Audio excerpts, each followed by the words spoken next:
कैसा लगा? बोले महाराज हकीकत में कहूं तो ऐसा लगा कि जिंदगी तो 7 दिन ही मैंने ढंग से जी है, उससे पहले तो जिंदगी मैंने ढंग से ना व्यापार की चिंता ना नौकरी की चिंता, भगवान नाम जपते रहा, पल पल मौत का इंतजार करते रहा। मैंने कहा बोल कैसा लगा? बोले जिंदगी बहुत अच्छी बीती। मैंने कहा जा सेठ 7 दिन में मर जाएगा। बोले फिर वही बात 7 दिन में मर जाएगा। सेठानी बोली महाराज कुछ अच्छा बोलो। मैंने कहा जा तू भी 7 दिन में। बोले मैं भी मर जाऊंगी। मैं तो कह रहा हूं पूरा बारामती 7 दिन में मर जाएगा, समझ जाओ 7 दिन में मर जाओगे। बोले 7 दिन ही क्यों बोलते, तुम 2 दिन में मार डालो। मैंने कहा नहीं अभी ज्ञान गंगा कल और है, 7 दिन तो लेना पड़ेगा, कल आखिरी है, अभी निपट गए तो कल क्या होगा यहाँ पे। 7 दिन में पूरा बारामती मर जाएगा।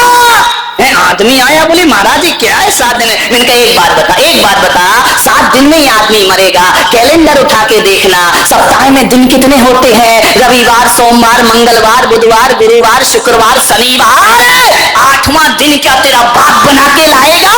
जब भी मरेगा आदमी इन्हीं 7 दिनों में 8वां दिन बिठला। ऐसा कोई पंचांग ही नहीं है कि 8वां दिन बना के ले आओ। अब तो आप लोग कब मरोगे? मंगलवार रविवार सोमवार। कौन बोला महाराज रविवार कोई मारना मार्केट बंद रहता है, अर्ची में ज्यादा लोग आएंगे।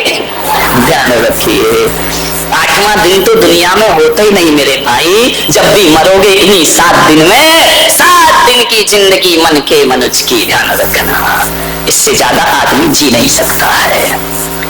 मृत्यु को याद रखो, जिंदगी सवर जाएगी।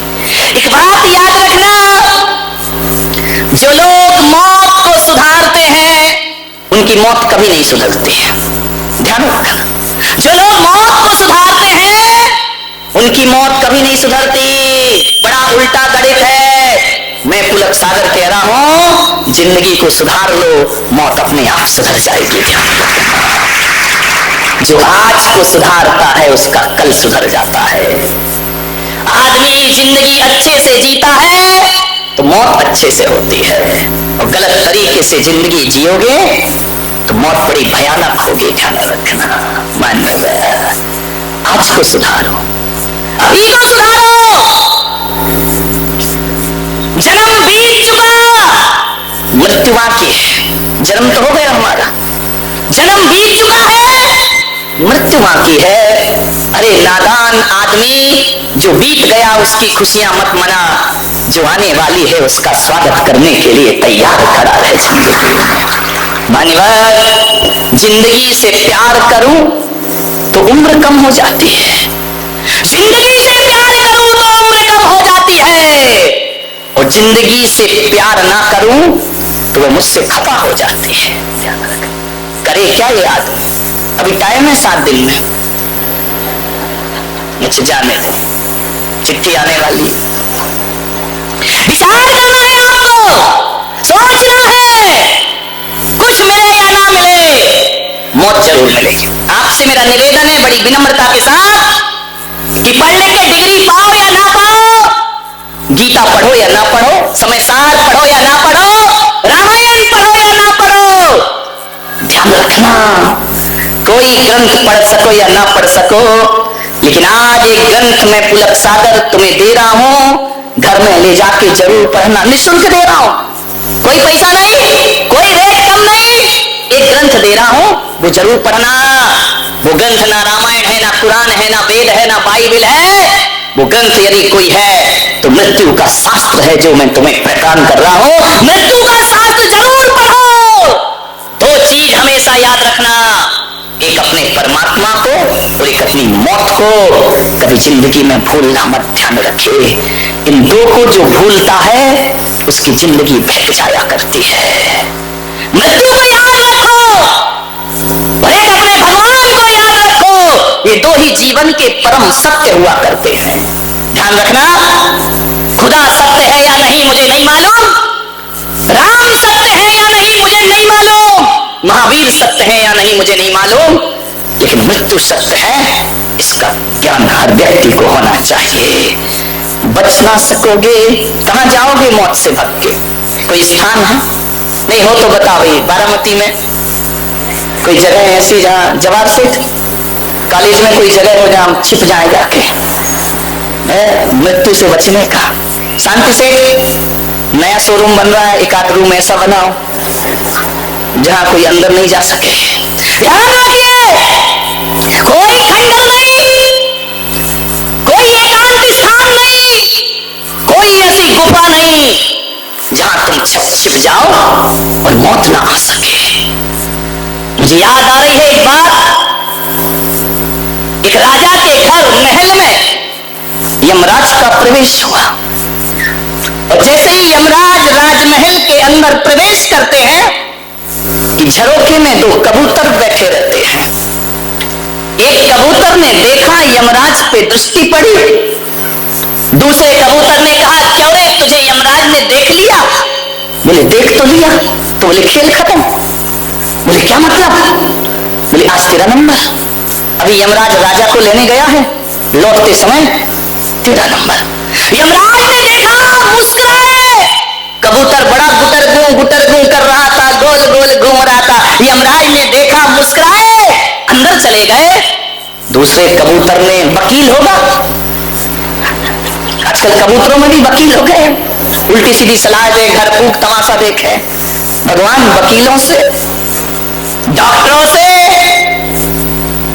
वो ज्योतिषियों से पीछा छुड़ाए। ध्यान रखना, वकील होगा, सलाह देने वाले बहुत है। दो चार वकील तो मेरे कमरे में रोज आते, महाराज ये बोलना, महाराज मैंने कहा तू लिख के दे दे, मैं बोल दूंगा। ध्यान रखिए, अपनी भड़ास महाराज से निकलवाना चाहते हैं, करें क्या? विचार करें। बोला कबूतर की देख, यमराज तुझे देखकर मुस्कुराए हैं, इसका मतलब तेरा नंबर आ गया। पसीना पसीना हो गया कबूतर कि मेरा नंबर, आज चला जाऊंगा मैं। बोले आज नहीं बचेगा। उसने कहा वकील साहब कोई उपाय बताओ कि मैं बच जाऊं। तो वकील कबूतर ने कहा एक उपाय है मेरे पास। बोले क्या? बोले जब तक ये यमराज राजा को ले जाने में टाइम बर्बाद करेगा, तब तक तू इस झरोखे से उड़ जा। इतना उड़ना, इतना उड़ना, इतना उड़ना, इतना उड़ना कि यमराज को तुझे ढूंढने में महीना भर तो लग जाए। देख भाई, महीने से ज्यादा मोहलत नहीं दिला सकता मैं, तू मरेगा जरूर। बोले एक महीना बहुत है यार, एक महीना तो जीऊंगा। बोले जा उड़ जा, पंख फैलाए, नादान कबूतर उड़ गया। इतना उड़ा, इतना उड़ा, इतना उड़ा, इतना उड़ा एक दिन में कि शायद साल भर में भी इतनी उड़ान। भाग रहा है, पसीने में लथपथ है, यमराज ना देख पाए, भागते गया, भागते गया, बहुत दूर जंगलों में जाके पेड़ के ऊपर बैठ गया। यमराज लौटे, देखा झरोखा एक गायब। यमराज मुस्कुराए। कबूतर ने पूछा, जो वकील बैठा था, उसने पूछा कि यमराज जब आप महल के अंदर गए तो झरोखा देख के मुस्कुराए, लौटे तो मुस्कुराए, इस मुस्कुराहट का राज क्या है? यमराज ने कहा, ऐ भोले परिंदे, जाते समय इसलिए मुस्कुराया कि तेरे साथ एक कबूतर और बैठा था।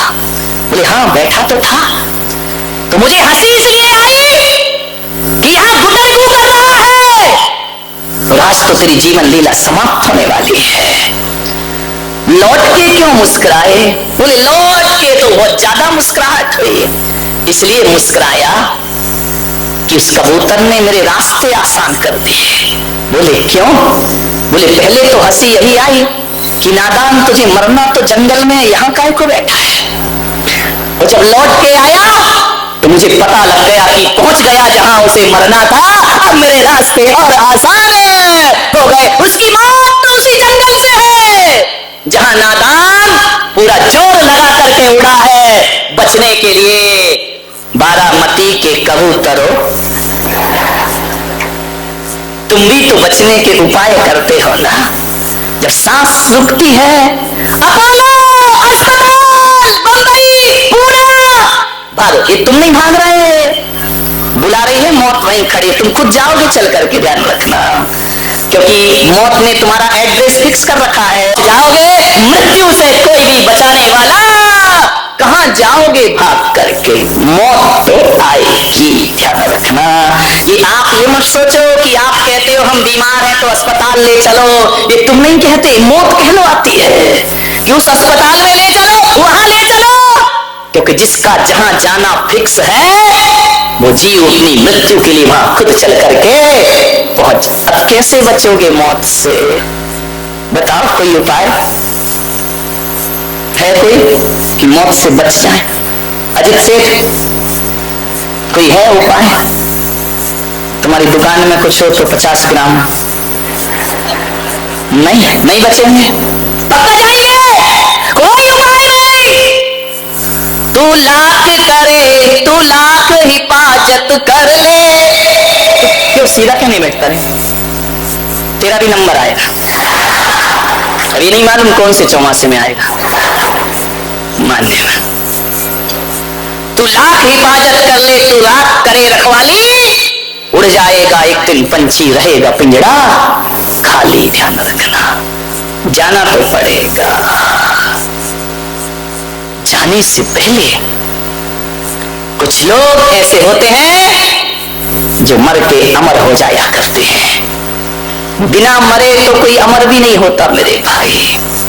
अमर होने के लिए भी मरना बहुत जरूरी है। आपसे मेरा आग्रह है बड़ी विनम्रता पूर्वक कि मौत से बचने का एक ही रास्ता है, और वह रास्ता यदि कोई है तो दूसरों के दिलों में जिंदा रहना सीख लो, मरकर भी अमर हो जाओगे मेरे भाई। दूसरों के दिलों में जिंदा रहना सीख लो। महावीर आए चले गए, राम आए चले गए, कृष्ण आए चले गए, लेकिन ये लोग वो लोग थे जो दूसरों के दिलों में आज भी जिंदा है मेरे भाई। ध्यान रखिए, कुछ काम में से करो अपनी जिंदगी में कि दूसरों के दिलों में मर के भी जिंदा रह सको। ध्यान रखिए, मृत्यु तो जरूर आएगी। क्या सोचता है आदमी कि मौत से बच जाएगा? नहीं मेरे भाई, फूल खिलेगा बिखरेगा, सूर्य उगेगा डूबेगा, ध्यान रखना।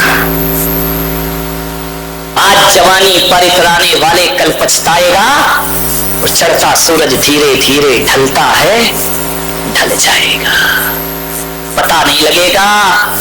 तारीख फिक्स है, बोलो कब जाओगे?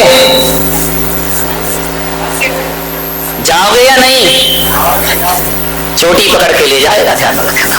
वो नहीं देखता तो बारात नहीं उठा के ले जाएगा, वो कुछ नहीं देखता कि तुम्हारे यहाँ शादी हो रही, विवाह हो रहा, उसे कोई मतलब नहीं। बुलावा आ गया, चल हमारे साथ। माटी कहे कुम्हार से तू क्या रूंढे मोए, और एक दिन ऐसा आएगा कि मैं रूंढूंगी, तो तू क्या मुझे मिट्टी को मचा रहा है, घड़ा बना रहा है, एक दिन मैं तुझे पैरों तले रौंद के रख दूंगी। ध्यान रखिए, मरना तो जरूर पड़ेगा। कैसे जिंदा रहोगे? एक बगीचे से मैं निकल रहा था विहार करते हुए, एक फूल खिला रहा था, एक गुलाब का फूल अपनी डाल पर खिला रहा था। मैंने पूछा, है फूल ज्यादा मत खिला, मुरझा जाना है। उस फूल से मैंने कहा, तेरे जीवन का सार क्या है?